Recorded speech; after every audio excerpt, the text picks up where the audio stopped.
When I was growing up, I had a friend who was like a latchkey kid, and he would get off the bus, and he had 2 hours to himself before his parents came home. So he'd get off the bus, he'd open the door in the house, he had full reign of the house. And we're still little, but he's like old enough to, go ahead and make himself a grilled cheese if he wants something, anything, just till his parents get home. And one day he comes home and his parents had a get together the night before, and he sees laid out just a little bit left of some wine. And he's like, oh wow, I know that this is grown-up juice, but I want to try it because I'm not supposed to have it, because I know I'm not supposed to have it, right? And so picks it up and he's weighing the options in his head. He's like, I could try it, but what if I get caught? I'd be in so much trouble. Oh, but I really want it. Maybe nobody will know. And he's going over and over it in his head to the point where he decides, I'm gonna just have a little sip. And he's bringing it to his lips, and then he ends up slipping it out of his hand, drops it, stains the carpet, right? So now he's freaking out because it's like, oh no, they'll know there wasn't a stain there when they left. This is all on me. And he did what a lot of kids would do in that scenario. He made it worse. He was like, the only thing, and I can understand he's a kid, but this is a mistake that I don't think I would have made. The best thing for him to do in that moment, he thought, was to make a bigger mess. And then that way, the stain won't be so bad. So he grabbed a rock and he threw it through the window.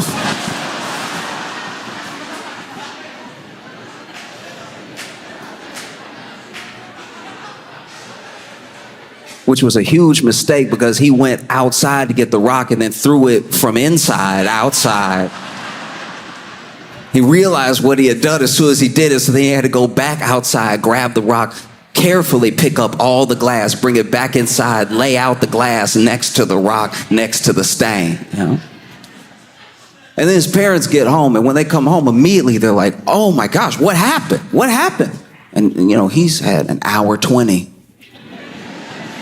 to think up a story, So he's over here like, yeah, it was crazy.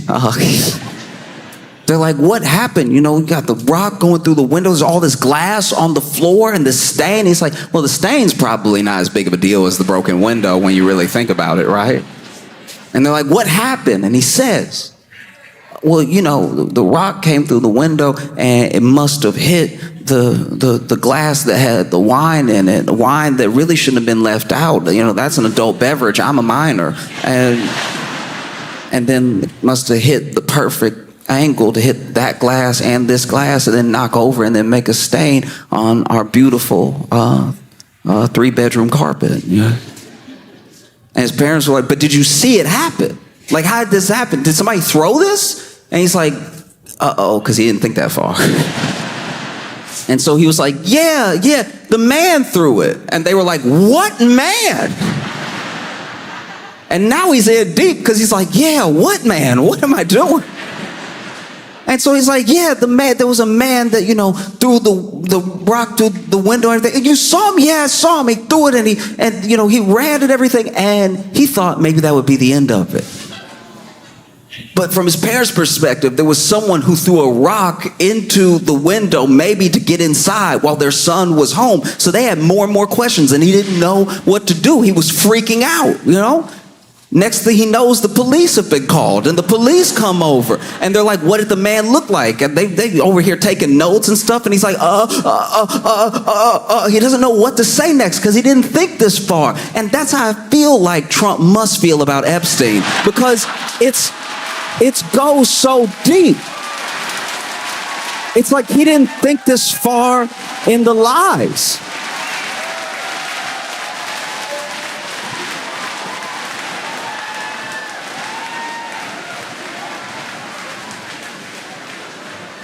Like he just didn't account for it.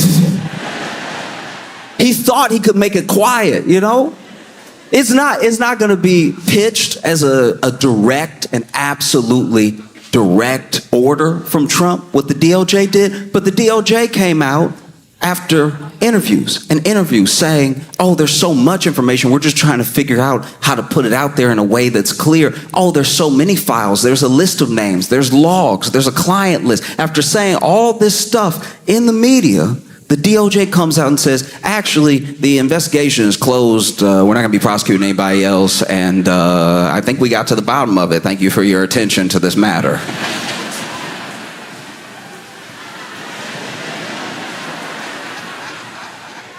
That's not going to stand at all. That's not going to stand with anybody, because you got to remember who Trump garnered with this belief that he released the Epstein files. He's got MAGA, sure, but he also has Q. Nobody talks about Q anymore, but they're still around. And they believe deeply that Donald Trump is going to be the one to unleash all of the truth. All the evidence will come out. When Trump is president, he'll turn over everything on the powerful cabal that has been victimizing people across the world. And then he's like, hey, yeah, there's no... And I think he thought that he could really bury it, that he could truly bury it. But he's wrong. He's wrong, because there are a lot of things that he didn't account for. There are people that Trump controls. There are people who he orders around, and there are people who blindly follow him, sure. But he didn't count on things like Jeffrey Epstein talking before he died to a biographer for like 100 hours. Like, just a ridiculous amount of time. I have friends I don't think I've spoken to for 100 hours. 100 hours, you probably say a lot of nothing, and you probably say some pretty interesting stuff. Those 100 hours of conversation is how we know that Trump and Epstein were tight for years. Well, even Epstein said he knows some of the inner workings of the White House because him and Trump would just chop it up. You know what I mean? That's heavy. That's a lot to try to sidestep. And Trump's been making mistakes this whole time. Even when Epstein died, right? Epstein dies. He was in jail and he passed. Who can say how?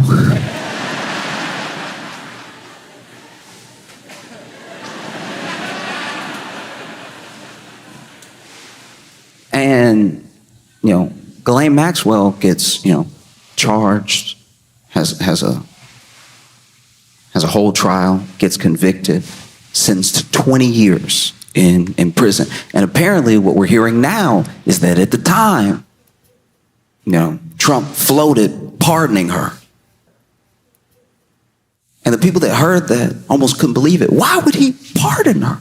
That's crazy. And it's like, actually, it's not that crazy when you see the picture of all them hanging out, like, in the 90s, and they met in the 80s, and they used to fly around together. Like, that's his buddy.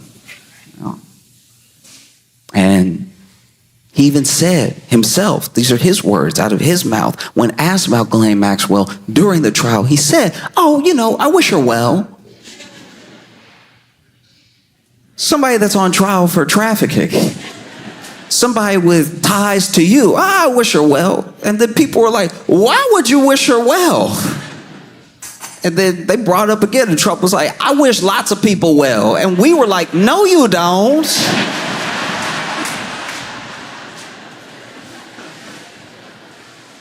I've been watching you the whole time. I don't think you wish anybody well that I've seen. All you come up with is nicknames.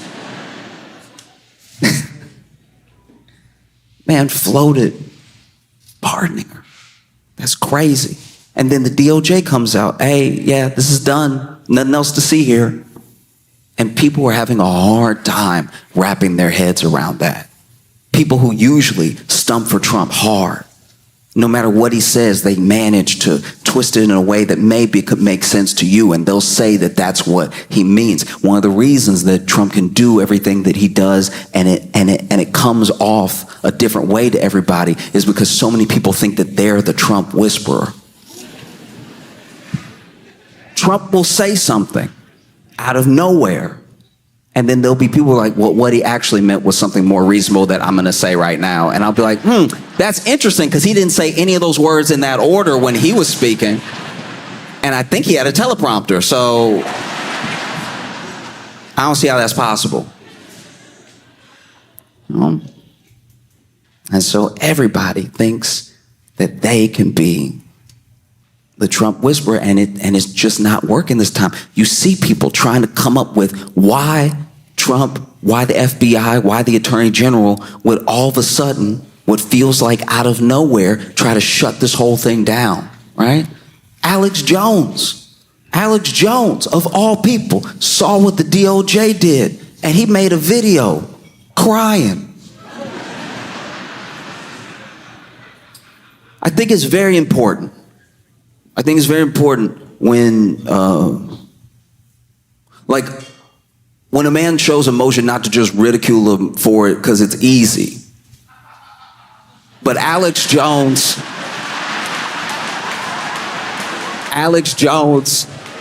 cries weird. Alex Jones cry weirder than anybody I've ever seen in my life. I don't wish anything good for Alex Jones, but to see him cry felt like something happened to me too. Alex Jones is up here like, folks. Like his eyelids were doing sit-ups, crying. I'm sick to my stomach, and I just can't believe this thing is happening. Wipe your face, dog.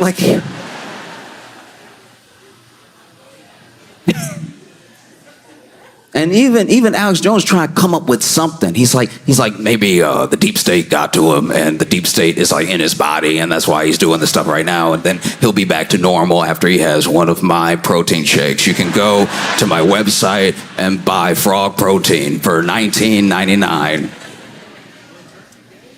No, it was crazy. Because Alex Jones, you gotta remember, this dude is a proper conspiracy theorist. Old school. There's something deeper behind everything at all times. And I'm not talking about chemtrails. I'm not talking about government operations. There's something deeper behind everything that happens all the time. Hillary Clinton went on The Tonight Show. Pretty sure this was on The Tonight Show, and she was trying to open a jar of pickles, right? I don't remember what the bit was, but that's what was happening. And Alex Jones pulled it up, and right after she opened the jar, he was like, you see?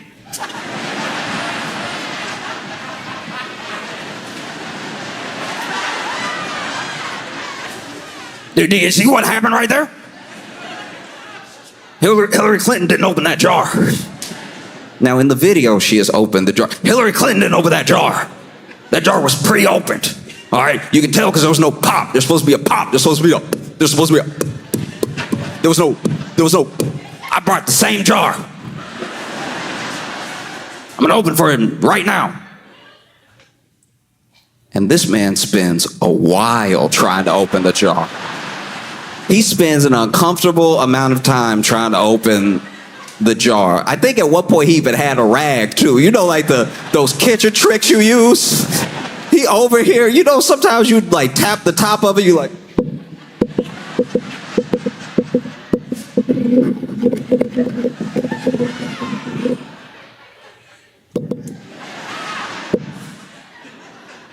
he's like, I can't even open it right now, folks.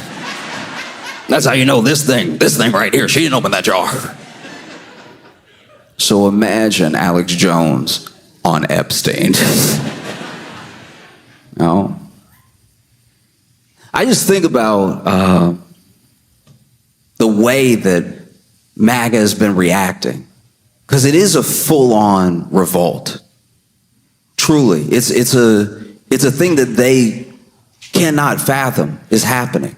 Whether it's Q, whether it's MAGA, or whether it's just people who have been following the Epstein case from the beginning. Because you got to remember what Epstein stands for. He is the ultimate boogeyman. He is the ultimate beacon for people that believe that all the elites are in on something together. And it's easy to make him that because he had an island, billionaires were flying around, people went to him for tax advice and for law advice. He was this financier, even though I don't think he had a law degree and he wasn't a CPA. So it's like, what are you doing with people's taxes that you helping And so this dude, he represents a lot. He stands for a lot in conspiracy theory world and in just the regular world. This is someone who has ties to billionaires, to royalty, who come to him for horrific acts. And now you're telling us, there's nothing else to see here. There's nothing else to see between, me and him especially. There's nothing. Don't look. Stop. Stop. Stop. Stop. And so then Trump, for his part, is watching this whole thing go down, and he's watching people argue about it in front of him, people who are, in his administration and on his side, argue about the best way to handle it, going back and forth. Pam Bondi, Dan Bongino, Cash Patel, all names that sound like they're about to be called down on The Price is Right. Like, all three of them are constantly going at it because then, Bongino is upset with Pam because he thinks that Pam overpromised and underdelivered and everything. Why would you even say that this stuff was coming unless you had a plan? You were just talking in front of the camera. And then Pam is going back at him, and Trump's watching this whole thing. And then in a press conference, they even asked him, they actually asked Pam Bondi a question about the tapes and the DOJ's memo and everything. And Pam Bondi was ready to answer. She was about to speak, and Trump interrupted her. He was like, hey, look, are we still talking about this guy? No, what? Why? Years? Why? Everybody's talking about this dude. What's the point? You know what I mean? It's just, I'm sick of this for you, Pam. You don't even feel like answering, do you? And Pam didn't catch. She wasn't quick enough. She was like, no, I don't mind answering. And I know Trump had to be sick when that happened. It's like,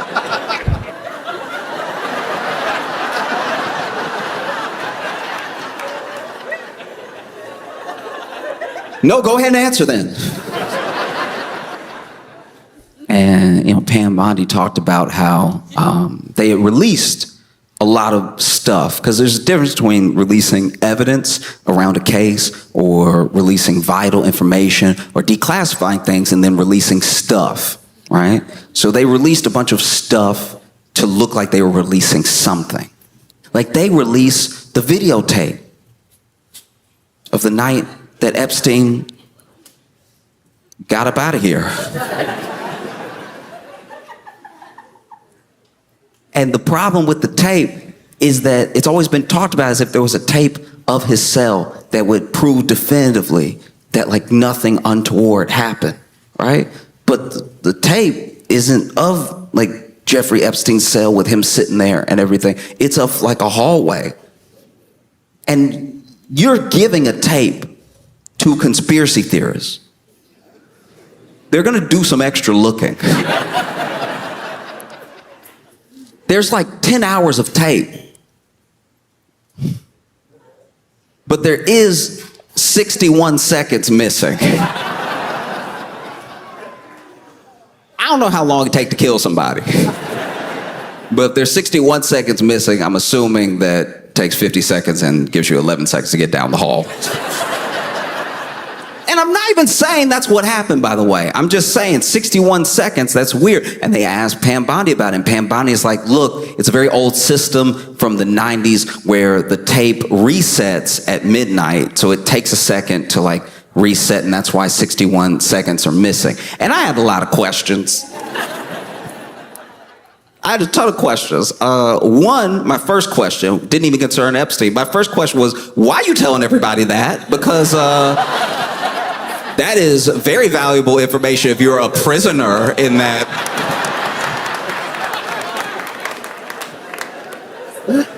Because you know what they play in prison, the news. You probably sit there in Gen Pop wait, it what? Every day?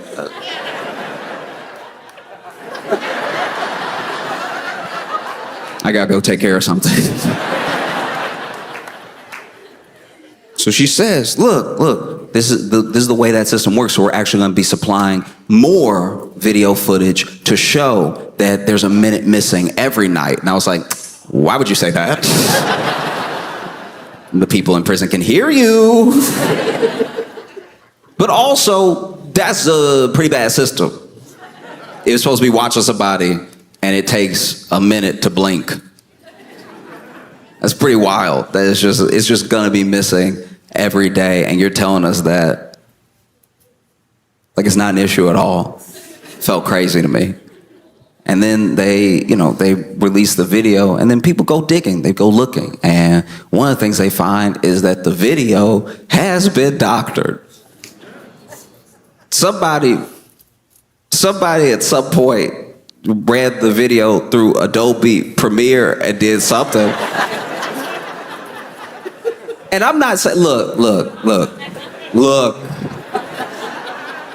I'm not saying there's anything wrong with Adobe Premiere, all right? All I'm saying is I would have thought the government, with all their resources, you know what I mean? Like the government would have like a special program. That just feel pretty cheap to make an Adobe Cloud account that you run this Epstein tape through. Like nobody's gonna know, so then people are wondering about the missing minute. They're wondering about how this video's been tampered with. And then even people who watch the full 10 hours of the video, because you gotta remember, some of these people are dedicated. They're like, there's actually a guard that leaves one way and never comes back, which proves that there's two ways to enter that hallway. And I was like, oh man, he's so screwed. Trump, he's very good at creating a distraction, and he tries. He did his best. He said that he was gonna revoke Rosie O'Donnell's citizenship.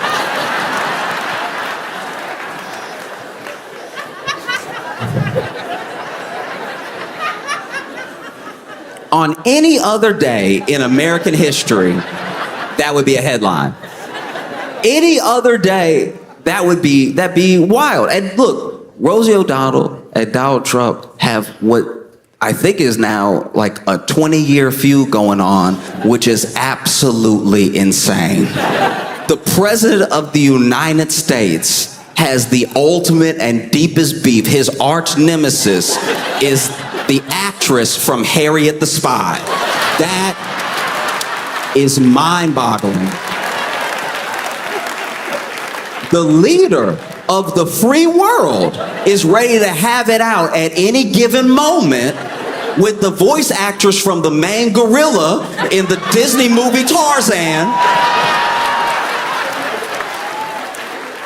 The man with his fingers on the button for the nukes has a deep hatred in his heart, decades long, for Nickelodeon Kids' Choice Award winner Rosie O'Donnell.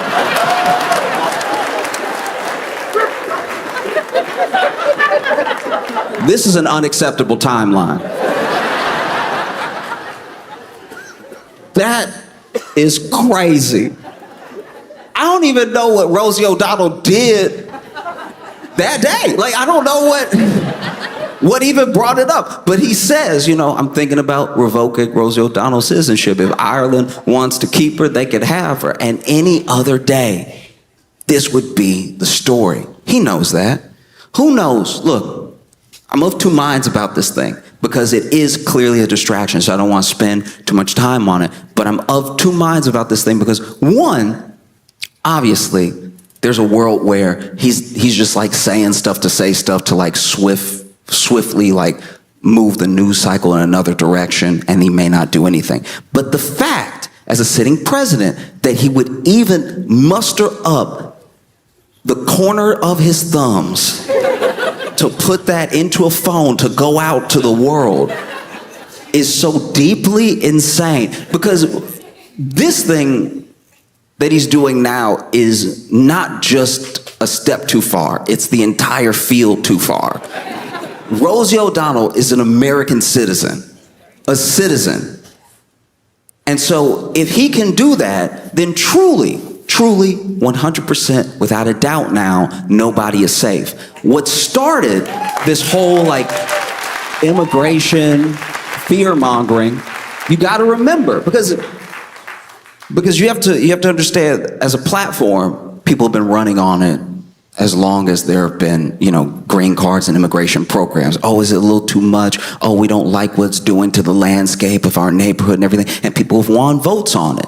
That's nothing new. But what's turned is the way that people are openly nasty and disgusting about it. There's always been racism in it. It's mainly what it is. Because if you really cared about people coming over the right way, the legal way, then you would make the right way and the legal way clear, and you wouldn't kidnap people at their green card interviews, and you wouldn't have like mass people picking people up after baseball practice, okay? If that's what you cared about. And you also, you've structured this thing to make these people seem like monsters. That's been the plan this entire time, because if somebody is a monster, it is part of the human condition and a flaw that we have. As long as we see somebody as a monster, whether they are or not, we don't really care what happens to them.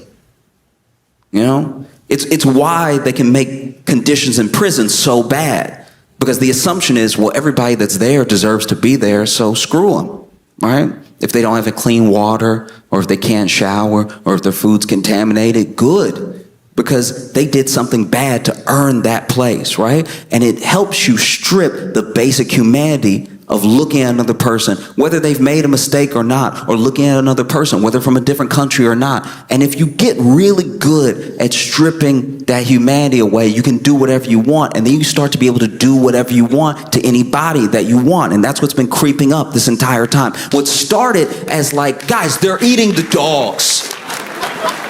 Remember, they're eating the dogs, they're eating the cats. Nobody's pets are safe. It was getting so dumb. It was past like, these are criminals and they're killing us and they're coming over here to do terrible things. And then it started to morph a little bit more. Okay, look, I know that they're going through the proper channels and everything, but they have a misdemeanor in another country. Do we really want somebody like that to become a citizen? Maybe we should deport them now. No, I understand that they have their green card, but they also, I don't know, they have this weird past out like, or they wrote an op-ed I didn't like, or they said a thing that I didn't like. So do we really want someone like that in our country? I know that they are a fully naturalized citizen, but the way that they became a citizen is a little bit under suspect, because I said so just now. So maybe we'll deport them. And now we're all the way to the point that American citizens that I do not like can be gone. And so you see, when you let somebody's humanity get stripped away over and over and over again, and it's in the back of your head, and you even go with the lie. They probably did something, or maybe they shouldn't have done that thing, or maybe they have a good reason. When you do that enough and it finally comes for you, don't be surprised. Because the thing with the Rosie O'Donnell, it's like there's a part of it that I think is nothing. I'm not saying that thing is absolutely going to happen. I'm just also saying that the fact that he even fixed his fingers to put it out is a problem. Oh? And normally, on any other day, it would have been such a problem that it's what everyone on the news would have been talking about. But this was a different day. This was a day where Dan Bongino is so upset he doesn't even report into work. He's tired of arguing with Pam Bondi. He might resign. Other people are talking about resigning. This Epstein thing isn't going away. And so then Donald Trump did what he does best, what he does in a crisis, and what he does when it counts. He made it worse. Like a kid throwing a rock through his own window. He makes it so much worse. And now Trump is dealing with that fallout. There are people calling for Pam Bondi to resign. There are people that are asking Trump extra questions. And then Trump crashes out spectacularly while y'all were probably parking. And so I'm gonna do this real quick. I don't like to use my phone or bring my phone out often, but I have to read you what Trump posted.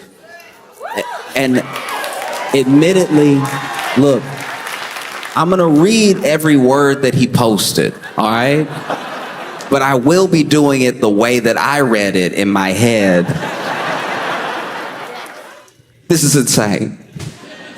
What's going on, my boys? Boys in quotations. Oh no, what's going on with my boys? Boys in quotations. And in some cases, gals, also in quotations. Are you asking us a question about what's going on with them, or are you confused about the gals specifically? They're all going after Attorney General Pam Bondi, who is doing a fantastic job, all caps. We're on one team, MAGA, and I don't like what's happening. We have a perfect, all caps, administration, the talk of the world, all caps, and selfish people, in quotes, are trying to hurt it, all over a guy who never dies. What?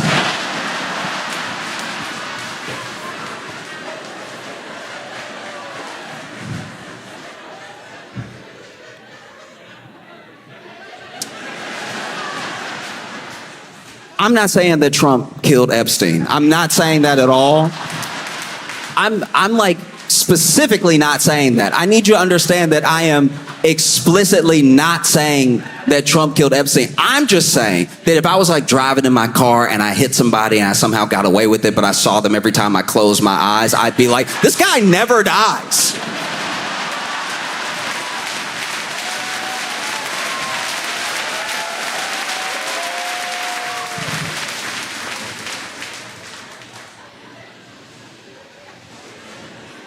All over a guy who never dies, Jeffrey Epstein. For years, it's Epstein over and over again.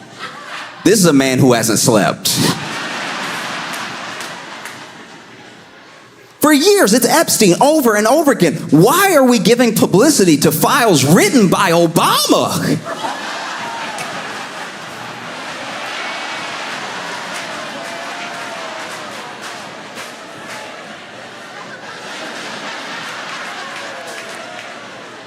You know what's so good about files written by Obama is that Trump was sitting there knowing he know Epstein. Trump knows Epstein so well. They were friends. Trump lived so close to Epstein in Florida that Epstein had to knock on his door and let him know he was on the sex offender registry. Like, that's how close they lived together.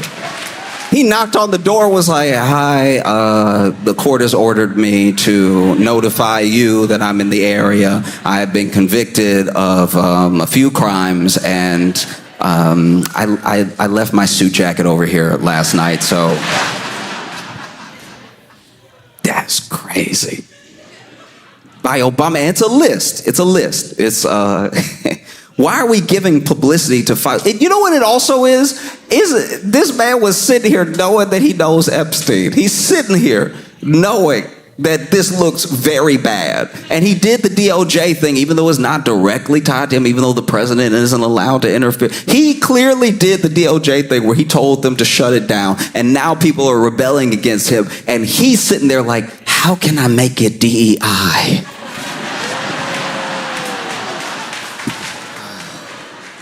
Obama. Thanks, Obama. Why are we giving publicity to files written by Obama, crooked Hillary, Comey, Brennan, and the losers and criminals of the Biden administration? So I guess they were all in a room in this scenario, and they wrote the files together in tandem. Like, Obama just knew that everyone in the Biden administration would be in the Biden administration one day, so he gathered them all together. But this is also before Epstein ever died or anything, so Obama time traveled to like right after to know it would hurt Trump, so then he came back in regular time and he sat down Hillary Clinton, Comey, Brennan, and the loser. He had to get all the losers and criminals of the Biden administration in one room so they could write. Also, wrote the files? Isn't it a bunch of documents? And the losers and criminals of the Biden administration. I do like that he said there are criminals in the Biden administration, but there are some people who aren't criminals. They're just losers. But I want to make sure I address them too. You're not safe. You're not safe just because you're not a criminal if you're a loser as well, all right? In fact, you're a loser because you're not a criminal, all right? I have 34 felony convictions, and I'm the president, okay? You out here not even a criminal. You can't even criminal good. Loser. And the losers and criminals of the Biden administration who conned the world with Russia, Russia, Russia hoax, 51 intelligence agents, intelligence is in quotes, the laptop from hell. I don't know what that means. I don't know. I really don't know what that is. I don't know if that's like Hunter Biden's laptop or a laptop with Hillary's emails on it, or if he just had a bad experience with an HP laptop. But like, that is also in all caps. The laptop from hell and more, question mark. They created the Epstein files just like they created the fake, all caps, Hillary Clinton, Christopher Steele dossier that they used on me. And now my so-called friends, this man hurt because my so-called friends, as a world leader, my so-called friends is the most Regina George Mean Girls line I've ever heard in my entire life. My so-called friends is wild. Foreign diplomats, world leaders had a dinner that Trump was at, and they made fun. This is his first term. They made fun of him at the dinner. He could probably hear him in the background. They were laughing. It was like Boris Johnson and Justin Trudeau and other people, and they were over here doing him. They were over here like just making fun of him hard, cracking up, talk about how he doesn't know how to spell, everything.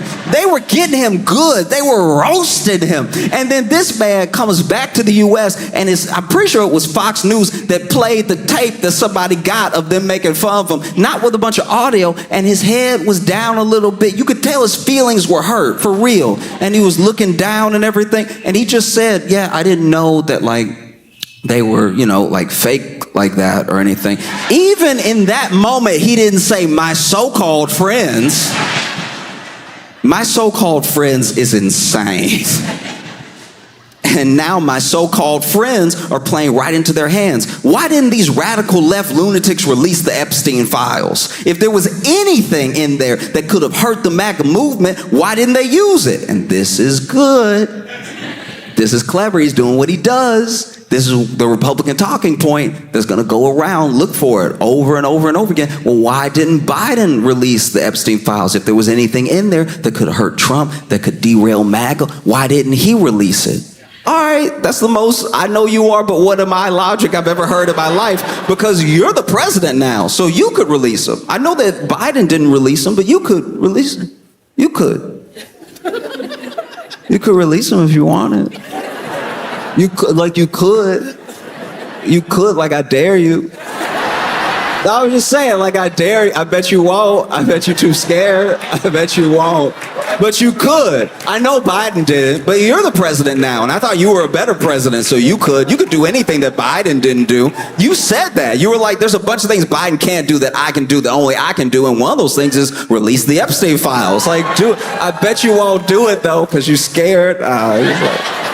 No, it's just funny, man. This man, he's going through it. Why didn't they use it? They haven't even given up on the John F. Kennedy or the MLK Jr. files, which is a terrible idea to bring up different conspiracy-laden things while you talk about there not being a conspiracy. That's crazy. That's a terrible move. This man is derailing.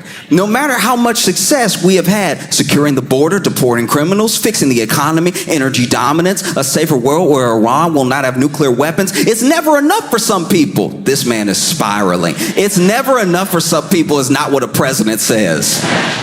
It's never enough for some people is not how you speak as a president. That's how you speak as a dad who just finished a 16-hour shift and somebody tells you to take out the trash. It's never enough for you people. Every day, I've been awake for 24 hours. It's my birthday. Yeah, thanks for the time. It's never enough for some people. We are about to achieve more in 6 months than any other administration has achieved in over 100 years. And that's true. That's true. We're all going to die.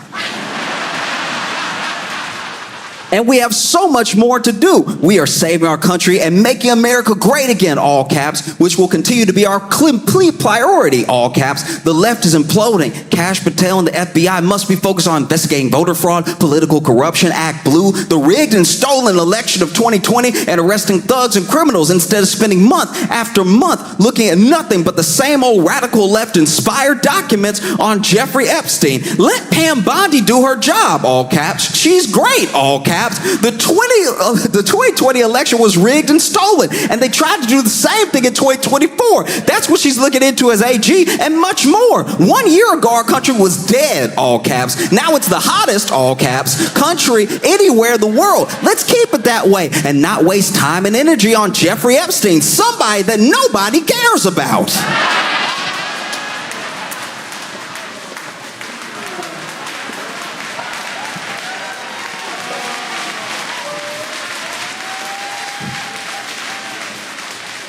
Thank you for your attention to this matter. There's a thing I read about a long time ago. There was this leader named Father Yod, and Father Yod was the head of the Source family. The Source family was this collection of people. Some people called them a cult and everything, but they mostly kept to themselves. Like, they ran like a vegan restaurant, I think, and they just minded their own business. But one of the most interesting things about Father Yod was Father Yod told them early on, before it was ever even really a cult, before there were even a lot of members, I'm God, and don't go to a hospital. That was his thing. And that happens in a lot of cults, by the way. Don't go to the hospital because hospitals are full of experts who can provide answers that I can't.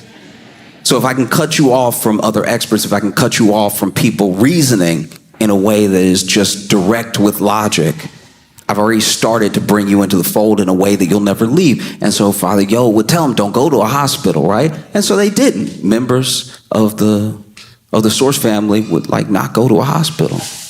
And they did what I would say was generally well for a cult as far as length. A lot of cults fall apart in those first few years.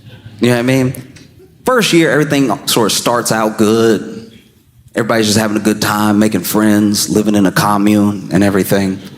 And then year two, somebody try to get you to drink something or do something else. Just people start coming for your mouth, you know what I mean? And all sorts of ways that get uncomfortable, and that's usually when the cult falls apart, because there are people that are like, oh, I'm not gonna do that, I'm not gonna drink that, oh, that's weird, no, I'm gonna go, right? And then that's when leaders sort of crumble and start having power grabs, and they get paranoid and everything. This didn't really happen, at least from what I read, to the Source family, Father Yod, and they stayed together long enough that there were members of the community that started coupling and even having children. And it got to the point where they were about to have the first baby born into the Source family, but they can't go to a hospital. They can't go to a hospital, and something feels wrong. And no one can really describe what it is, but basically this member starts going into labor in real time. So everybody is looking over to Father Yod. You said you were God. You told us not to go to the hospital. I think you have to deliver this baby.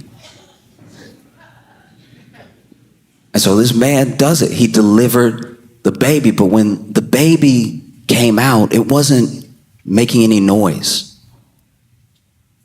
And it wasn't moving at all.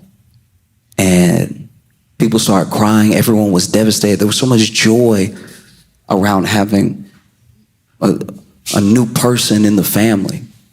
And Father Yod, he did something. I don't know what he did, but the members described it as him just clearing the airway gently a little bit, and out of nowhere, after all that silence, after no movement, the baby cried and it started moving.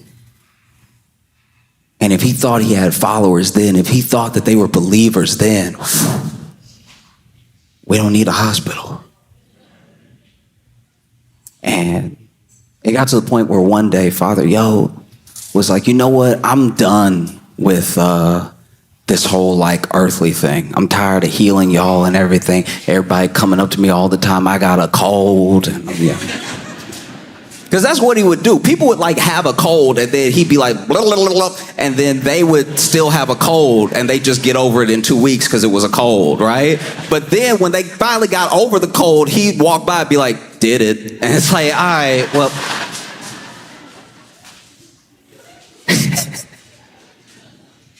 And so this one day Father Yod said, you know what I'm gonna do? I'm gonna take a vacation. Get away from y'all for a little bit. I'll come back, but I'm gonna take a vacation. I'm gonna take it in heaven. And so he got on a 1,300-foot cliff with a glider. Because I guess he thought he was gonna glide up enough to just like get to heaven's front door or something. Like this man is truly like lost to the sauce, right? He'd been leading the cult too long. He believed him now. I wish I had half the confidence. Because that's so crazy to think you're just gonna fly up to heaven and stay up there, but you also need a glider. Do you know what I mean? Like, at least people on ecstasy think they gonna just fly immediately, you know? This dude gets on the glider, takes off, and never did this before in his life. Wasn't trained or anything. And so he jumps off the cliff in the glider, and he goes perfectly down. He goes straight down. This man, a bow, right? And so the followers like, oh, he went the wrong way. And then they come down the cliff and everything, and they come to get him. He laid out. I can't even do it. He laid out. He laid out like, but not like busted up. He's not dead. He's laid out like this. And didn't have any, to what I read at least, he didn't have any significant, any substantial like bruising or markups on his body. Another miracle, you would think. Turns out everything stayed intact, but his guts were all upside down. Like this man stayed perfectly in his body, but his lungs were in his feet. Like and so they run up on him, and he over here laid out like, I can't even do it right. Like he laid out like, when they find him, glider crash, he laid out like this. And they run up there like, Father, Father. And he's like, get me to a hospital. Get me to a hospital. Now. And the followers are like, what? And he's like, yeah, the one on 32 Roscoe, please hurry up and get me to a hospital. And there's different accounts of this. I'm sure that there's followers that say he never asked for a hospital. I'm sure there's followers that say he asked for a hospital immediately. But this dude is like, get me to a hospital. And then the followers are like, what? Why though? Like, you said never go to a hospital. You said that that's not real science in there. You said that you get sicker if you go to a hospital. We can't take you to a hospital. And he said, get me to a hospital. I'm serious. Oh, I feel something upside down. You know what it probably sounded like? I mean, I'm not there. We don't have the footage or anything. But I imagine if you fall 1,300 feet down, you probably sound like that grape lady. Remember that grape lady that was crushing the grapes? Then she fell, and then she went, arr, arr, arr, arr, arr, arr, arr. Off camera, we didn't see her.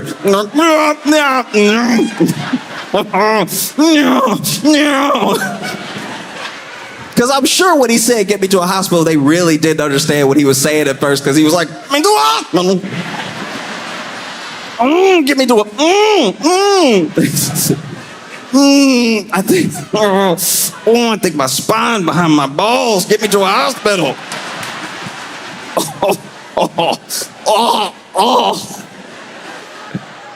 But then my man looked intact. So they're like, no, he doesn't need a hospital, he just needs rest. And then he died 9 hours later. And so when I see the way that like MAGA is turning on Trump, it just feels so much like, why would you? Wait. Why would he lie? He really doesn't understand. Trump truly doesn't understand why this thing won't go away. And it's because he doesn't understand people. You know, whether it's, you know, the MAGA base, whether it's Q, whether it's anybody online, anybody interested or concerned about anything to do with Epstein, all those people are people. So if you lead people on and you lie to people, they have a reaction. You can't just get something and give nothing in return. And people won't let it go, and they won't give up on it, because this man is real. He really existed. And he really destroyed a lot of lives. And for all of our faults as humans, we care about that.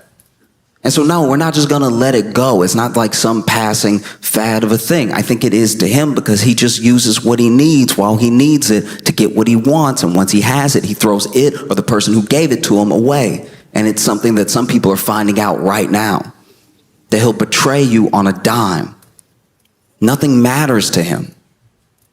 Because if this thing doesn't matter to him, then nothing matters to him at all. There's no way around it. People care because vulnerable people were victimized for a very long time. And whatever part you had to do with that, it can't be covered up, because there's nothing that screams, I'm in the Epstein files, like, stop looking for the Epstein files. One thing that I thought was incredible, one thing that put a smile on my face, was when Rosie O'Donnell responded to Donald Trump talking about revoking her citizenship. And I know I don't like to pull out my phone, but I want to read you what she said. You can actually look. You can actually. This is on her Instagram, so you can actually look this up for yourself. I'm not kidding. This is crazy. So first thing she does is post a picture of Trump and Epstein together, which is genuinely hilarious. And is Rosie O'Donnell posted in the caption, "Hey Donald, you rattled again? 18 years later, I still live rent-free in that collapsing brain of yours."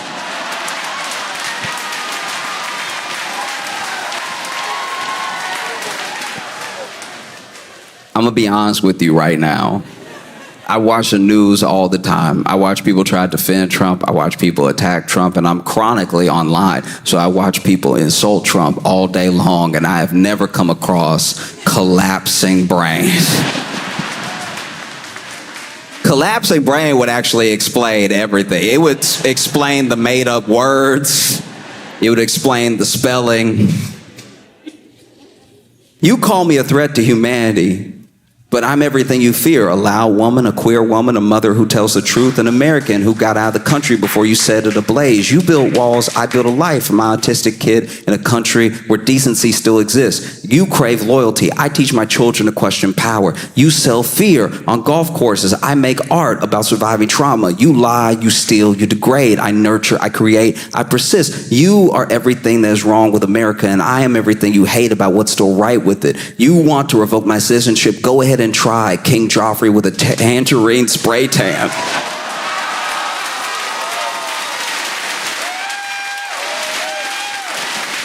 Jeez. I'm not yours to silence, I never was, and then it's the Irish flag signed Rosie. And if I'm being honest, I just never expected.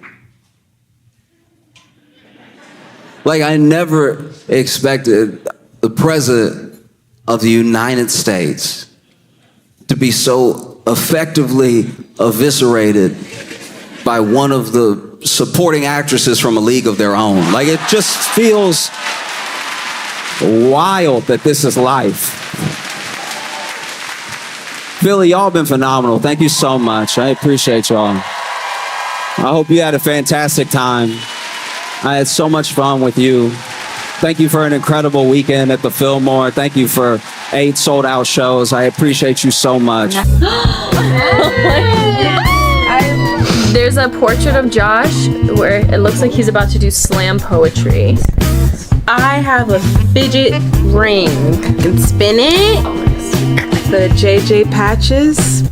We got anime Josh here. Flower crown Josh here. We have a pen. Magnet hoodie. Shablam!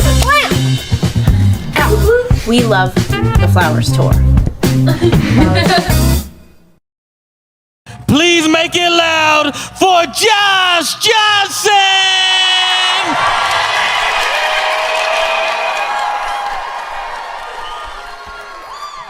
Man, okay. I've been excited to come to Rochester, and I have been also nervous.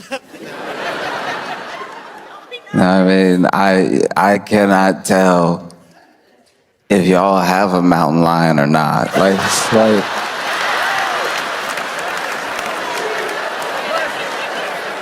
listen, I can only go off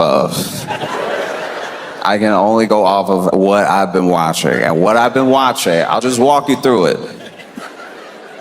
What I saw was a news report. This news report was of someone's Ring camera. I like that the whole community is involved in the surveillance. I like that this wasn't CCTV footage. This was, a person's Ring camera. And in the Ring camera, there is what might be, probably is, definitely looked like a mountain lion going for a late night stroll. Fantastic. The mountain lions have heard that Rochester is a place worth parking. And so the mountain lions have shown up, and one particular mountain lion was letting himself be seen. That ended up on the news where I saw it. And I was like, that does look like a mountain lion. But then the internet being the internet, there were plenty of people that were like, mountain lion, that's a cougar.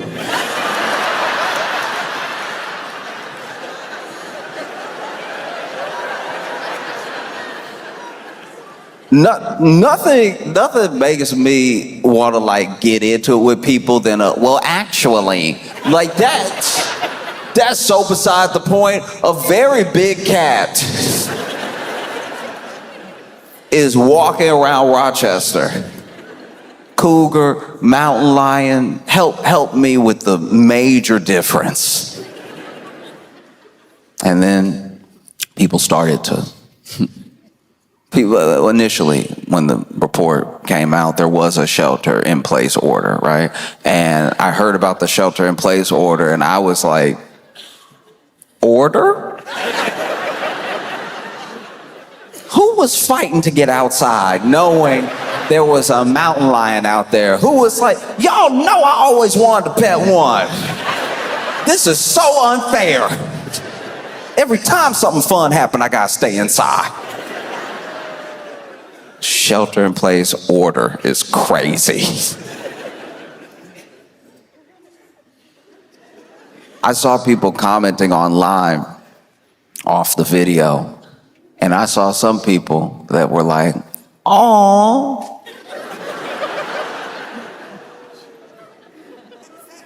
Please tell me you understand that if that awe is taken to a mountain lion, that will be the last noise you make. Oh, so sweet. licking. Let's go say hi.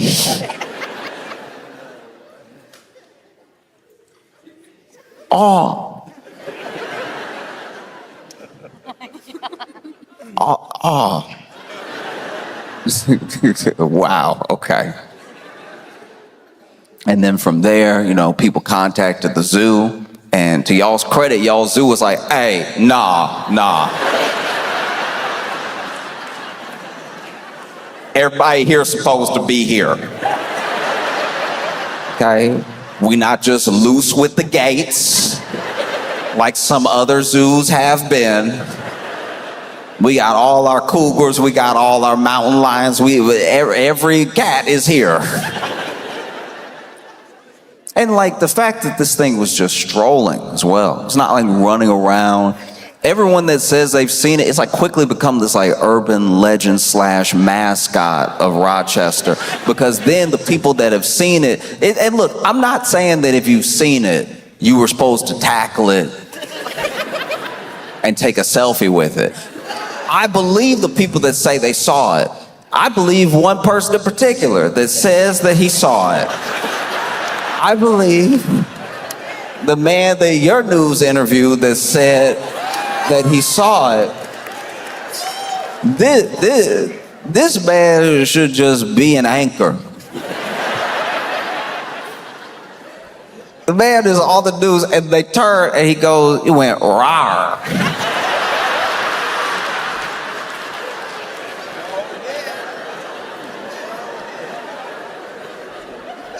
And I was like, go on.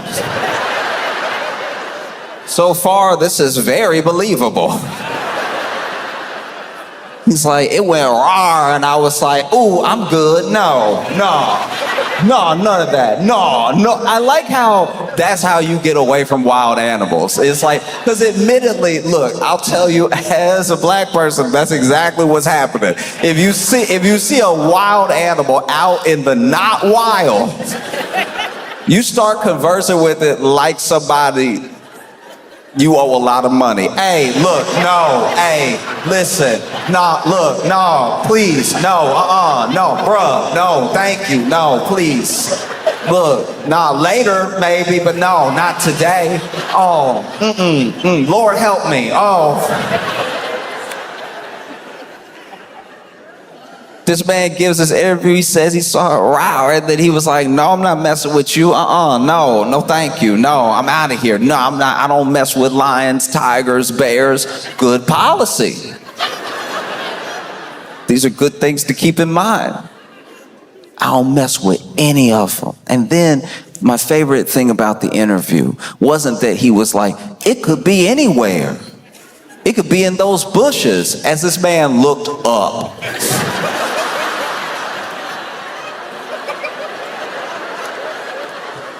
This is why this dude is like low-key one of my favorite people of all time, because I know exactly everything that's going through his thought process while he's talking to the news, and I also could put myself in this situation when he saw the mountain lion.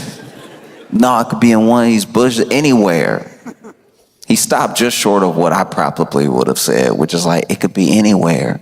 Anywhere, these bushes up here. It could be in the house. It could be you.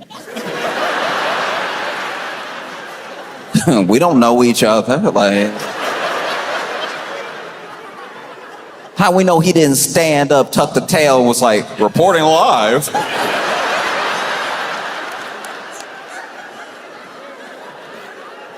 Matter of fact, roll up your sleeves. Let me see how furry you are.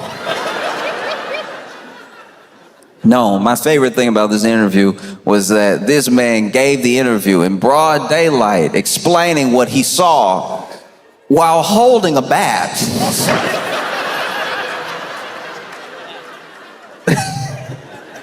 It's like, that's why I keep it with me right now. That's why I got it on me. And I'm like, yes, but no. No, that's why sometimes I don't like the movies that Hollywood makes, that, you know, they put scenes out there that wouldn't go the way that we've imagined. You know, you put Idris Elba in one movie with a line, and now people think they could fend off a mountain lion with like not a thick bat. Like that was, that bat looked like Pee-wee grade. That was not a slugger, you know? He was like, no, but come near me if it comes anything. No. And then y'all did not help the situation. Because then you started posting AI of y'all with the mountain lion. This woman said she heard a row and she looked and he was in the bakery. And I'm like, I'm believing it I'm believing it till I see the picture. I'm over here being like, man, this woman chill. This woman a straight gangster. She's not just a baker. It was in her store. And they showed the picture. I was like, y'all gotta stop playing. This is supposed to be the news. I was sitting there getting mad. I was like, all right, some of these clearly look fake, but a couple of them don't. Look, you can either post an AI image or you can interview the person. Don't do both. That's disrespectful to my man who's probably still carrying a bat right now. You're all over here scared him, making him think the mountain lion everywhere.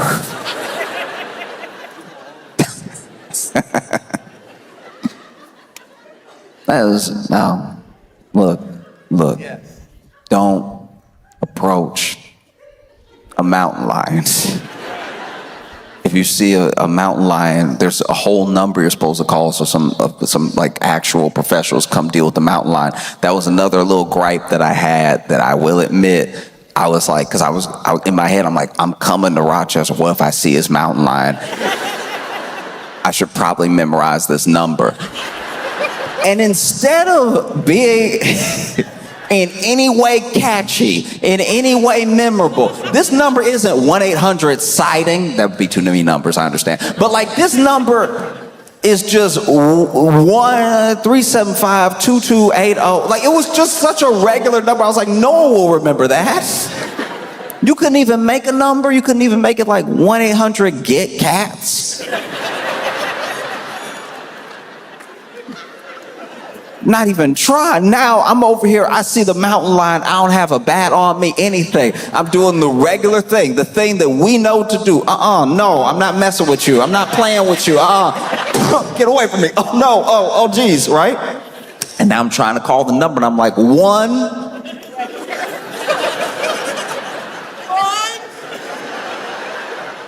Now I'm over here, somebody knows the number. That's insane.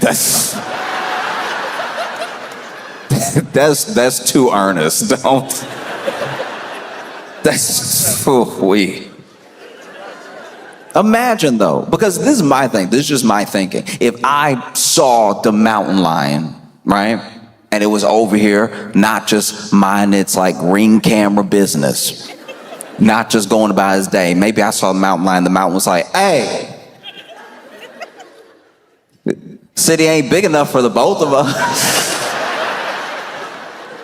I'm not gonna lie, just for the sake of brevity, I would probably call 911. But the idea that there's a whole extra set of numbers to call if you see the mountain lion makes me wonder that like if you call 911, they'll be like, a mountain lion? You called the wrong 911. Look, I'll give you the number, call, write it down. You can't transfer me? No, we 3 numbers, they're 10 numbers. You just can't transfer like that. It doesn't work like that. Yeah, I'm just praying I have a good time in Rochester. I don't see a mountain lion in the very high bushes y'all have. Y'all have been busy since I've been gone. Y'all have had a string, multiple robberies. See, I haven't even specified yet, and y'all have had a string of robberies of the mail. I was reading about it. Mail carriers are getting robbed, and that's just. I like an unboxing as much as the next person, but like that's truly insane. It's mail. It's more likely you stealing bills. Imagine. Oh, would have been great if somebody had robbed my house when I only had bills in it, you know? I can't even imagine what that would be like for the mail carrier, because it'd be different if you're like a Brinks truck. It'd be different if you went to wherever, because they go everywhere, and they do these shipments from different places and stuff. It would be different if you went to like, you know, some grocery store. They had to do their deposit. You show up with the truck. They always have like two of them there. And I used to think that was for security, but the worse the economy gets, I'm like, nah, that's so somebody doesn't quit on the job. That's so somebody doesn't just drive off with the truck. There's at least one other person there to keep you accountable. But they'll have the person who's like loading up the truck or loading something in from the place that they're picking up from, and then they'll have one person just sort of standing there, looking at everybody. I used to work at a grocery store. This exact thing would happen. Like, they would come with the truck, and there would be somebody that looked at everybody like a suspect. You would have grapes in hand, and he'd be like, what's up, though? Like, you trying to... It's like, oh, I'm trying to, you know, check out, get rung up. It's like, okay, all right. Likely story, but okay. And then, you know, they go off, they deliver it to the bank or whatever. I can only imagine if you work at the mail.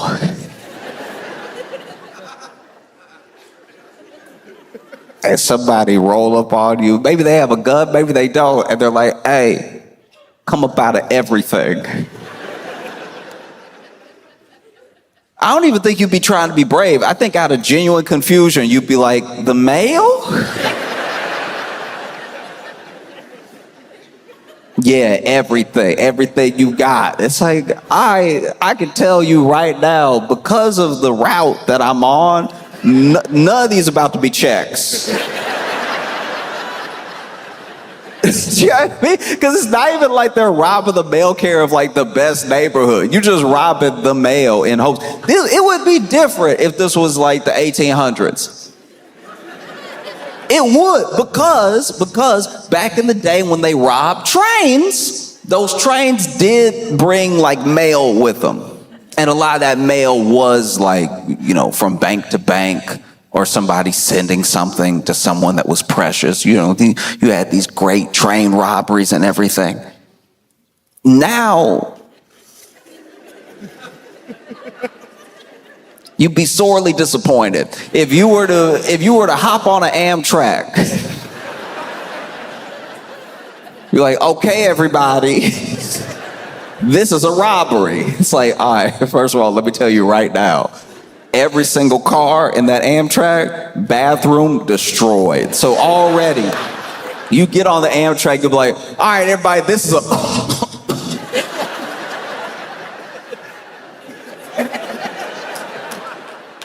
Oh, one of y'all sick? What? Because people used to carry their belongings on them, and now it's just one belonging. Like now it is, the phone's more important than the wallet. For some people, the phone is the wallet. That's why when some people forget their phone, I'm like, y'all didn't take life seriously at all today. Do you know what I mean? Like it's one thing if I forget my ID, or if I forget one of my like cards, or if I forget my keys or my AirPods. Like, you do the little check before you go, make a song out of it, right? It's very different if you decided, hey, I'm gonna put everything in the phone, that way it's all in one place. Some people even put the card in the little pouch behind their phone. I remember the first time I saw that, I was like, this is a horrible idea. Just attaching the wallet to the phone. And they're like, no, now everything's in one place. I'm like, yeah, you made it easy for the mugger. That's all you did. You still gonna be forgetful. I don't know why we think that like changing that thing will like change us. Do you know what I mean? My friend is very forgetful. But then he's like, no, if I just put it all in one thing, I'll be fine. I'm like, no, you'll forget more at once. Your day will be worse. Because then, I already saw this, right? You saw that they put the phone into the back of the case, into the wallet, right? All one thing. Then they were like, why even use a case? Let's just mush the credit cards into the phone, let everybody pay with their phone. So now, a lot of my friends don't even carry credit cards. It's just the phone. So now when you forget your phone, I'm like, who are you? The phone was your ID. It was your credit card. It was your phone. This is what's crazy about losing a phone now, not just on top of not just on top of like how much we keep in it, but my friend locked himself out of his house because he had put his keys in his phone. Because you know they have that thing now where like certain scan, you can scan and then just boom, click, and then the door opens. He did that because he was like, why keys? Keys are so archaic. And then pitched it to me like this. Why am I just walking around all day jingling? What am I, the crypt keeper? Why am I running around here, cling, cling, cling, cling, cling, cling, cling, cling? No. That is entertainment for babies, all right? Only thing that keys are good for, put the keys into the phone. And then with the credit card, he was like, why am I just carrying around plastic all the time? All the time. Then the card expired. You don't even know the card was about to expire. So then you over here trying to pay for your groceries looking dumb. Looking over here. No, I swear, there's money in the account. I don't know why this is happening. You got the Brinks guy staring at you like, all right, you said it was all about grapes, but it looked like it's not all about grapes. So what's really hood?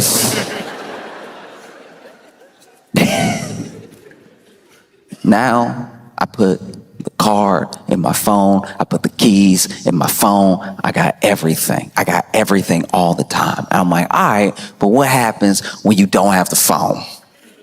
Because you're telling me all this as like the reason to put everything inside of one thing. But now you're locked out. You're locked out of your apartment and you're sitting in my apartment. Somebody who uses a key to get in. I don't know. I feel bad for you. You gotta use this archaic technology. You gotta turn it with your wrist like you're from 2000 BC. And then that's the other thing that was crazy. It's like all these things that were for ease, he ended up being so much worse off because I told him, I was like, you didn't even have your phone on you to call me. You had to find me.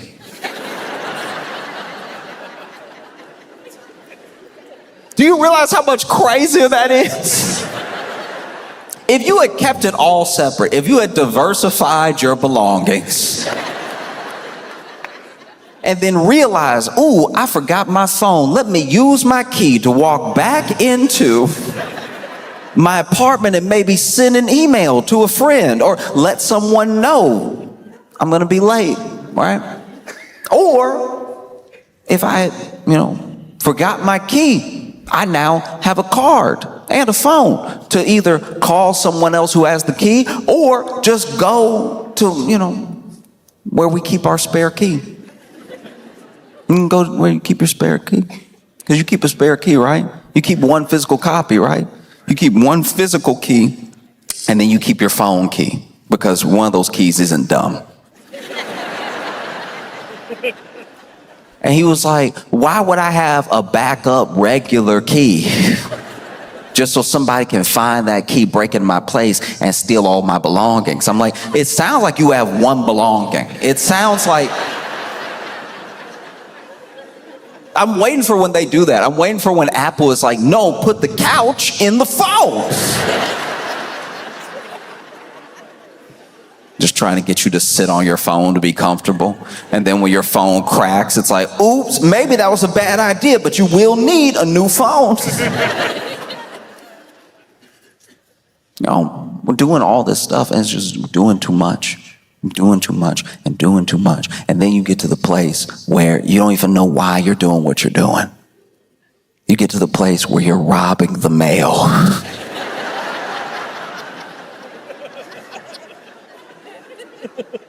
Truly for what?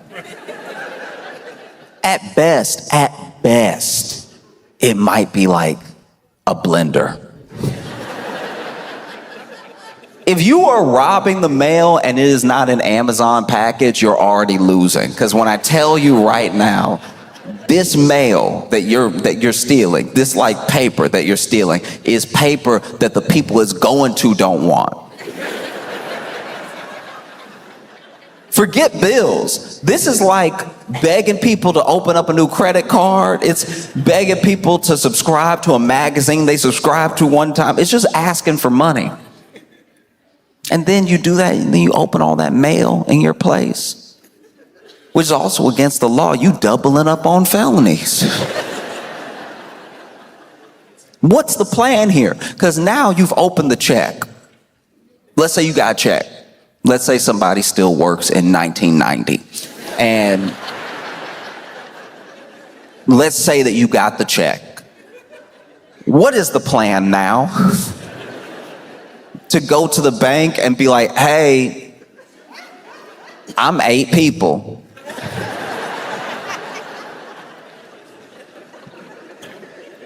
No. But who knows? Maybe the banks in Rochester just cash whatever y'all bring. I have no idea. Maybe this makes sense. I know it's been spoken on already, but I am genuinely, I've been looking it up. I've been educating myself, and I'm fascinated at the origin of the garbage plate. Because here's the thing. Here's the thing. I'm not here to talk about if it's good or not, or the aesthetic or anything like that. I'll get to the aesthetic, but like the name. I don't know. This is what I think happened. This is okay. Look, I'm pitching you what I think happened because we didn't have to get here. Anything that is good does not also have to have like a derogatory name, right? But I think that like something happened. Something happened where like I live in New York City. I live in Brooklyn, and New York City is very dirty. There's a lot of garbage out. No alleys, just street. I remember the first time when I moved to New York, because I moved to New York with very little frame of reference of what New York would be like. And so I moved to New York and I saw the trash on the street and I was like, oh, okay, I didn't know we were in a state of emergency. I had no idea. I picked the wrong time to move because the garbage, and piled up too, almost organized in its chaos, piled up about waist high at the sidewalk, you know? And then I realized that's what you do there. You put the garbage on the street. Like for a day, well, not a day, for like 3 days out of the week, we are the garbage. And somehow nobody has seen fit to just make an alley.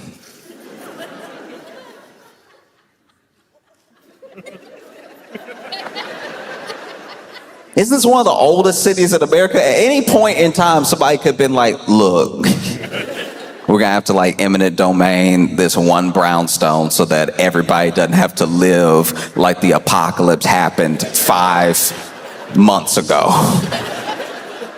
It will be a beautiful day in New York City. You'll be walking happy. And then you will, as an adult, I thought I smelled all the smells. As a grown person, I was positive I'd even smelled all the mixes. And sometimes you'll be walking in New York City, and it will be a beautiful day. It'll be a picturesque day. It'll be one of those days that they direct movies with the scene that you're seeing. It's almost like God's cinematography. When you look around New York City, the sun is coming up. There's that golden hour. Everything's shining off. The building's just perfect. Maybe you walking and you walk with somebody you love. You holding hands and everything. And then you even go to say, I love you, right? You go to express, because you get swept up in this moment, this beautiful, beautiful moment that somehow you can only experience in New York City. Plenty of places are beautiful, but this moment can only happen in New York City. And you go to say, I love you, but that means you open your mouth.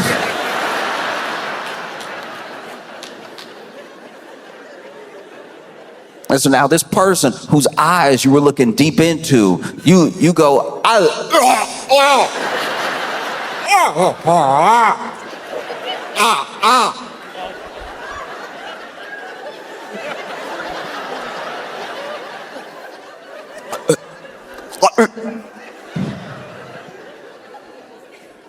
You can't even describe it.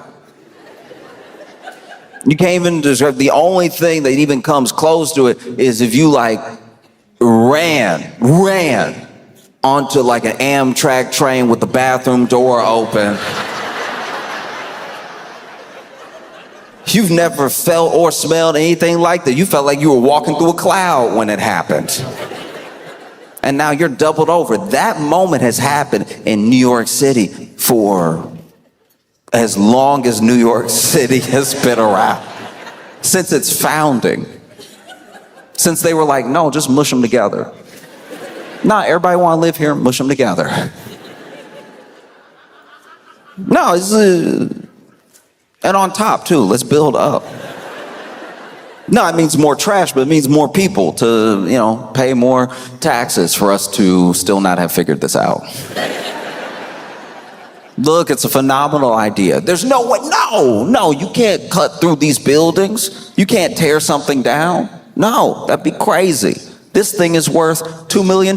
This piece of property that nobody wants, that no one will ever want, is also worth $2 million. No, we can't make it an alley. That would be useful. And so, I think maybe somebody saw that entire situation. And they were in Rochester and they were eating at one of their favorite places, and they were like, that looks exactly like what's in front of me right now. I've seen it, and I feel like there were other names because there were other words available. You know what I mean? This is how I'll put it. It would be like if I baked a cake, right? If I baked a cake and it was a triple chocolate cake, right?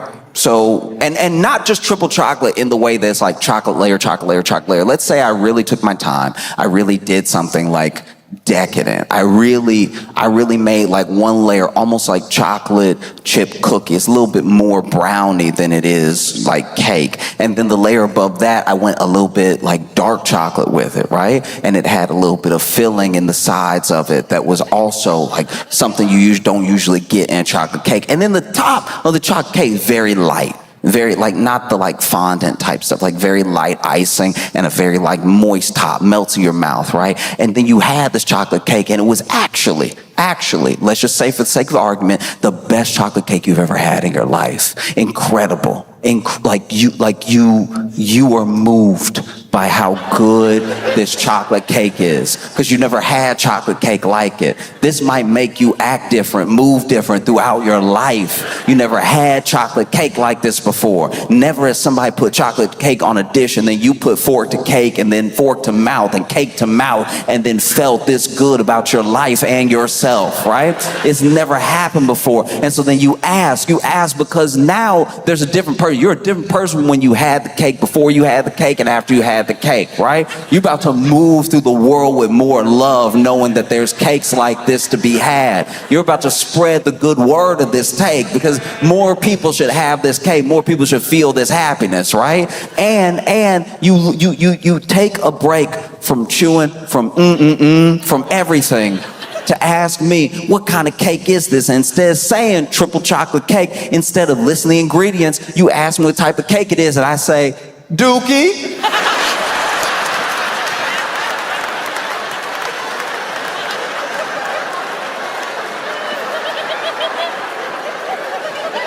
I called it Dookie, because, you know. No, because when you look at the plate, you know what I mean? No, it looked like Dookie, so I called it Dookie. That makes it more enticing, doesn't it?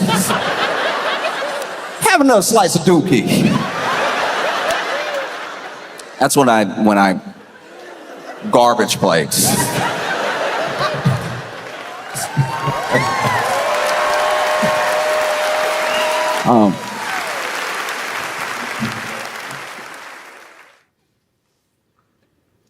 They may have found signs of ancient life on Mars.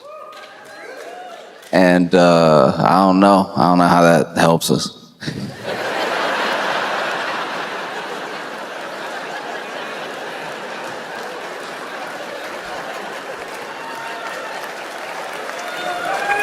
That's y'all did it. You know what I mean? Ancient life on Mars. Not current life. To my understanding, they have found signs that somebody used to be there. Okay. All right. Imagine somebody coming to you and being like, this place used to be cool.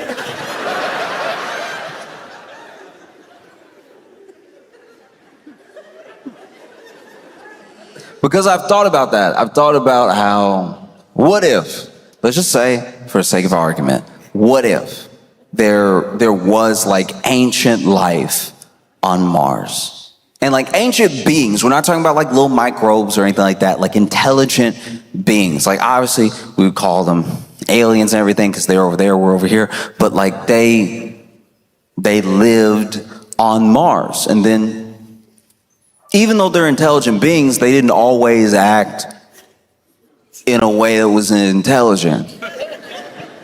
You know what I mean? They didn't take care of themselves, each other, or their planet. And maybe they built out systems that didn't actually benefit all of them, just a few. And then it got to a point where they were not just unhappy with each other, they were unhappy with their planet, a planet that they had basically ruined. It used to be dope, and now it's whatever it is now. And so then they worried that there was no way to reverse course. There was still time, but they were like, what are you gonna do?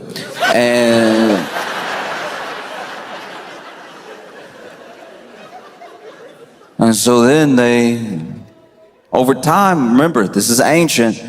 Remember how long the universe has been around. They looked around and they were, in some ways, very intelligent. Maybe intelligent enough to find another place to live.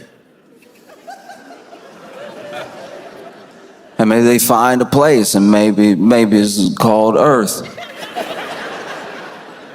And maybe they went to Earth and they, been on Earth for so long, they forgot where they came from, but being intelligent beings, they made all the same mistakes all over again. And so then there comes this day where they look around and not really happy with themselves or each other or their planet. And rather than hopefully not wrecking it or themselves, they're like, what if we went to Mars?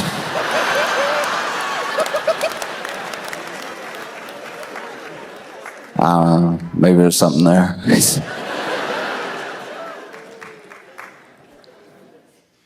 Because I do think that, I don't know, I feel like that's as likely as finding life on Mars. Because that is where we're at for the most part. There's a lack of belief in the idea that you can still build community, or the idea that people can still see each other as people. That's incredibly troubling and scary. I think that we rely now on communication that is more served to us than we seek out. We feel like we seek it out because we're discovering it in real time. In real time, you are discovering your For You page. In real time, you are discovering when you're scrolling, and you feel like because you're making the choice to scroll that it's the choice what you see next, but it really isn't. And based on a bunch of things about you, we think we're shaping the algorithm, and it's a high likelihood it's the other way around. Because based on how you've built your habits gets based on whether you get served contempt or compassion. And so then when it's time for us to talk, we have a very different view of how people are in the world. Like all of social, all of this stuff, every platform, it's just a mirage. But when you're out in the desert by yourself, which it feels like a lot of people feel that way. A ton of people feel like they're out by themselves, right? And you see this thing up ahead and you think you know what it is, and it turns out to be a mirage. It's very hard to convince anyone of that idea. And so that's what I watch more of than anything else. It's just the idea that I know what's going on, I know what people are saying, I know how people think, and I've got a big picture of everything that's going on. It's like I promise you have a snapshot. No person, no single person online is one thing. No idea is one shared belief by everyone. And once again, no matter what you do, even when you think you're gaming the system, even when you're like, but I log out sometimes, I guarantee you're being served a certain amount of contempt and a certain amount of compassion, and it's all driven to keep driving you. You want to know what people think, you want to know how people are, you just talk to people. This is the only way to find out. If you want community, you build it as best as possible, and you build it in any way that you can. Some of that will include being online. Some of that, I'm not talking about talking to your friend in a DM. I'm talking about the way we see each other is so important, and the way we see each other is being molded and affected without people understanding that they didn't actually get to participate in some of this. You don't know what impact you have to anyone that's outside of your sphere. It's why I do my best. I'm not perfect, but why I do my best to be, hopefully, the best version of myself all the time. Because people are only going to see a sliver. So if what they see is good, maybe they'll think the world's a little bit better. And if they see bad, they might think the world's a little worse. And it goes moment to moment. And no matter how much you try to put out, you can still get drowned out. But I know that when I see people, when I see anger, when I see hate, when I see love, when I see compassion, I know that I'm seeing all of it at one time. And then the real mix of it that's out there is different than what's in my phone. The same way you shouldn't put your keys and your wallet and your...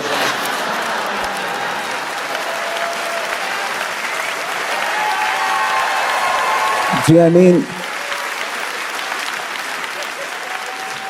The same way that if you put everything in the phone and then you lose sight of what you're up to, you're lost.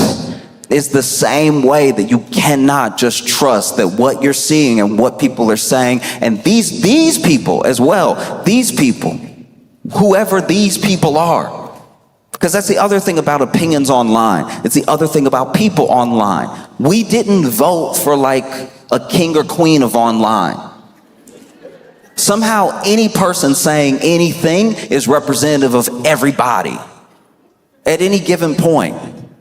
That's not possible. I wish it was what was happening when it was like a smart person.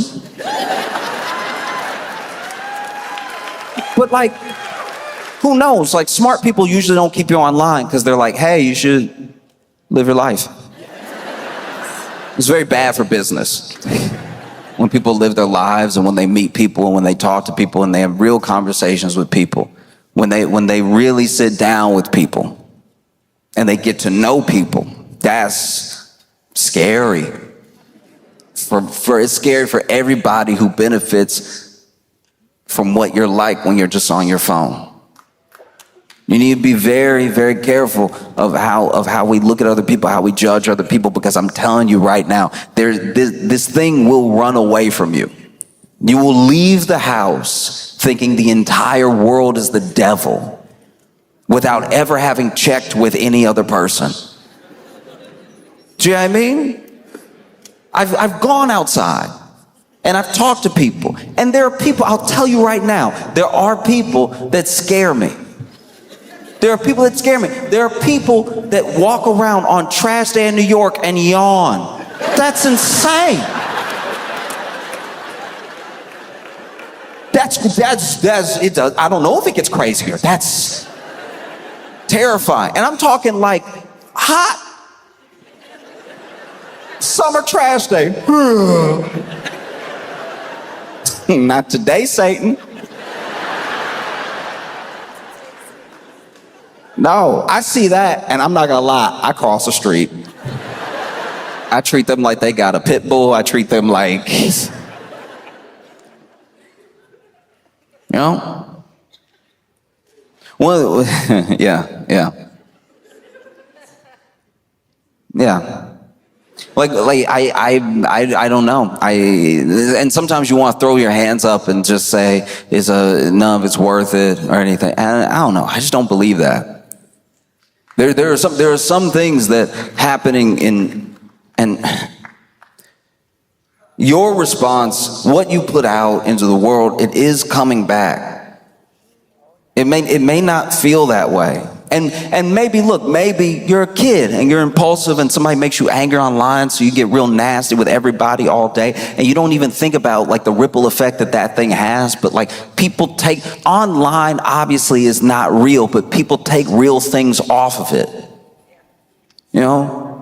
And I've talked about this before. I'm never stop talking about it, because I genuinely believe it from the bottom of my heart that the bravest thing you ever do. I remember I read this and it stuck with me, and I hope it sticks with me for the entirety of my life, because this is how people make money. This is how people control you. This is how people mess with your mind. This is how people turn you against other people. The bravest thing that you will ever do in your entire life is accept that there's nothing wrong with you. Nothing intrinsically wrong with you. There's nothing that is like that needs to be bought to fix you. There's nothing that you need to, and that is not to say that everyone is a perfect person. I'm not saying people don't need to work on themselves. I'm saying that like you are not beyond the measure of like the love and care that a person should receive, right? And then the second scariest thing you'll ever do in your life, and like some people can't do it. Some people live and die. They get buried without ever doing it. The other scariest thing you'll ever do in your entire life, I promise you, is change your mind. And like, I personally don't think we're in a place where we're too far gone. These two things can still happen. It takes a second for them to happen. It takes a moment for either one of them to happen. That there is nothing wrong with you. Now, you're not perfect. You make mistakes. There's nothing wrong with you. There's nothing unfixable, unlovable about you. And then there's a world that looks different than the world in your phone, or even the world from your experiences. But I promise you, changing your mind will not kill you. But But this isn't the world. It's not even your world. It's just what you're being served to keep you on the platform. But I think somewhere along the line, we start to feel like it's a window instead of a TV. Do you know what I mean? It's not a window. There's no way to know what everybody thinks, and there is no like side to reality. So when you're watching something, and when you're watching people react to something, you're seeing a piece of it, but you have to remember what you're being served. Like that's what's happening.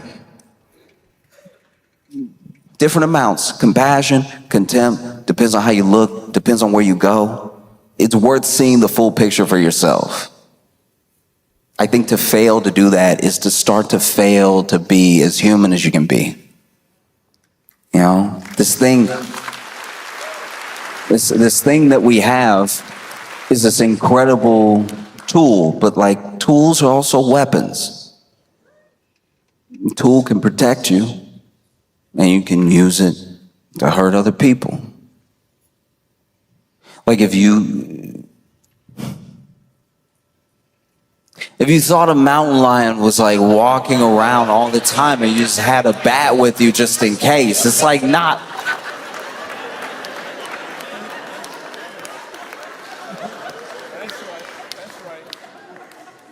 But these things are tools, and it's very important to remember who's using the tool. We think it's us all the time, and I think that is a mistake.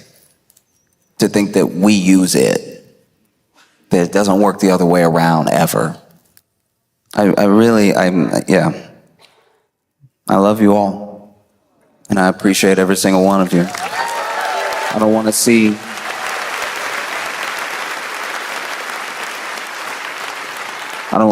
see people destroy themselves because they thought that they had a mirror, they thought that they had a window, and they just had a TV. You know? So I appreciate every single one of y'all. I can't even describe it. I was so excited to come here and spend time with you, and that is definitely in spite of the mountain lion. So, Rochester, y'all been amazing. Thank you so much. I appreciate y'all so much.